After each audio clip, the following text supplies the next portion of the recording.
Saya menyapa untuk kita sekalian, Bapak Ibu Saudara, selamat pagi, salam kasih.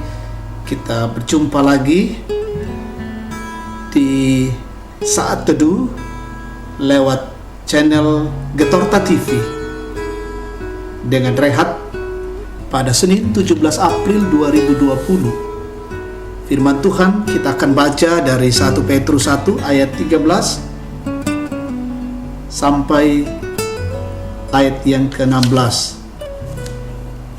Sebelum kita membaca dan merenungkan firman Tuhan, mari kita berdoa. Bapa yang Maha Kasih, Allah yang kami puji dan sembah di dalam nama Yesus Kristus, di pagi ini kami menghadap tahta-Mu yang kudus. Kami memuliakan Engkau atas kasih, anugerah, dan pemeliharaan-Mu. Dan pagi ini kami merindukan kebenaran Tuhan di tengah-tengah persekutuan ini. Berfirmanlah kepada kami, ya Tuhan Allah, sampaikanlah isi hati-Mu kepada kami, dan kami bertumbuh dari kebenaran-Mu, dari firman-Mu, dan kami menjadi pelaku-pelaku firman-Mu. Ampuni dosa kami. Terima kami yang datang berdoa di dalam nama Yesus Tuhan dan Juru Selamat. Amin. 1 Petrus 1 ayat 13 sampai 16. Kekudusan dan kasih persaudaraan. Sebab itu siapkanlah akal budimu, waspadalah dan letakkanlah pengharapanmu seluruhnya atas kasih karunia yang dianugerahkan kepadamu pada waktu penyataan Yesus Kristus. Hiduplah sebagai anak-anak yang taat dan jangan turuti hawa nafsu yang menguasai kamu pada waktu kebodohanmu. Tetapi hendaklah kamu menjadi kudus di dalam seluruh hidupmu, sama seperti Dia yang kudus yang telah memanggil kamu. Sebab ada tertulis, kuduslah kamu, sebab aku kudus. Amin. Kebenaran Tuhan. Menjaga kekudusan, itu tema renungan kita pagi ini dalam bahasa Toraja, Parakai Melo Kamaseroan. Saudara-saudara yang dikasihi oleh Tuhan, dewasa ini ada banyak orang yang mengatakan bahwa ia adalah orang Kristen. Namun dalam prakteknya, kehidupan mereka jauh dari apa yang diharapkan Tuhan. Fakta di lapangan kita melihat bahwa tidak semua orang mampu menyatakan kehidupannya sebagai cerminan dari apa yang dikehendaki oleh Kristus. Saudara-saudara yang dikasihi oleh Tuhan, bacaan kita saat ini adalah sebuah nasihat Petrus kepada orang-orang yang disuratinya untuk hidup dalam kekudusan Allah sebagai bukti dari kekristenan yang sesungguhnya. Alasannya ialah bahwa Allah adalah Allah yang kudus. Untuk menjaga kekudusan, maka yang pertama kali harus dilakukan adalah menyiapkan akal budi. Kenapa? Karena akal budi yang dipenuhi oleh pikiran-pikiran duniawi dan kekhawatiran-kekhawatiran akan merusak kehidupan kita.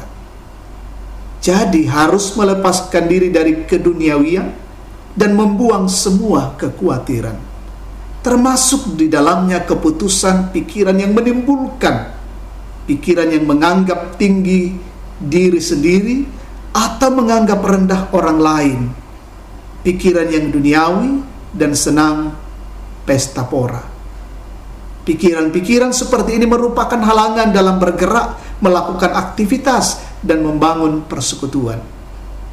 Sebab itu Petrus katakan, waspadalah, karena hal-hal itu akan membuat kita tidak lagi menjadi anak-anak yang taat, sehingga yang harus dilakukan adalah menjaga diri untuk tetap menjadi kudus.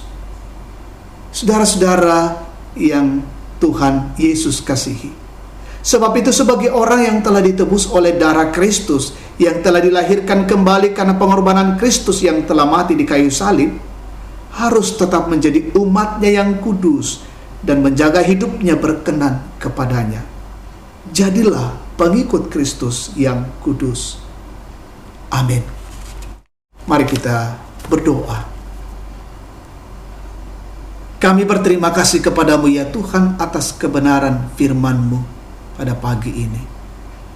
Kami dikokohkan, dikuatkan, dan diingatkan lagi untuk hidup kudus di hadapan-Mu.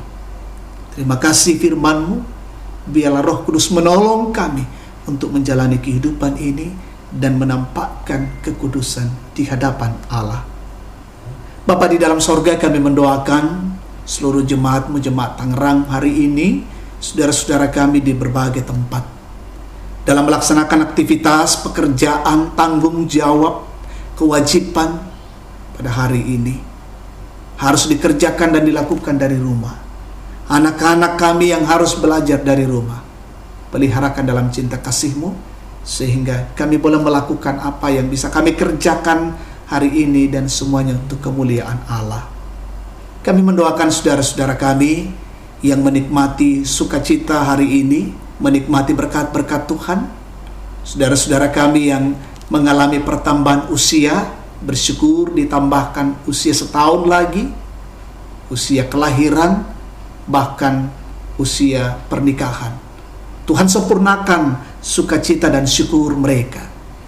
Kami mendoakan saudara-saudara kami yang bergumul oleh karena sakit penyakit, oleh karena wabah COVID-19. Mereka dirawat di rumah sakit, isolasi, di karantina.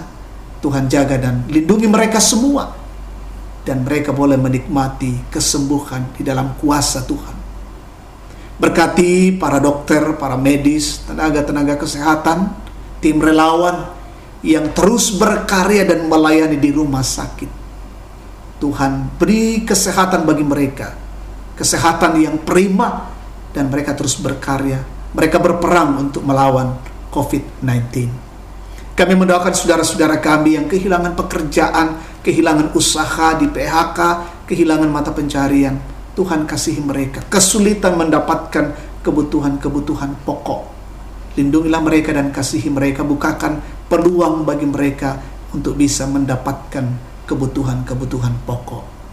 Bapa kami di dalam sorga, kami mendoakan pemerintah kami, pemimpin kami, berikan hikmat bagi mereka untuk terus memikirkan langkah-langkah ke depan dalam rangka mengatasi, memutuskan mata rantai wabah COVID-19.